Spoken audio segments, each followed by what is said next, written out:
Sacred tradition and the magisterium of the Church teach us that there are two layers of meaning in the Bible, the literal sense and the spiritual sense.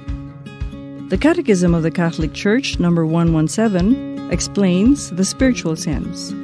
Thanks to the unity of God's plan, the texts of Scripture, as well as the realities and events about which it speaks, can be taken as signs.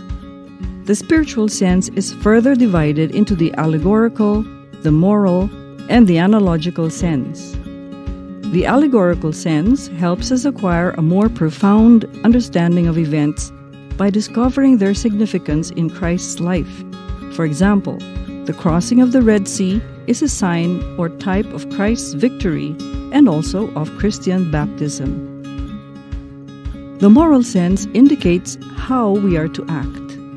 The events we read in Scripture ought to lead us to act justly. St. Paul says, they were written for our instruction.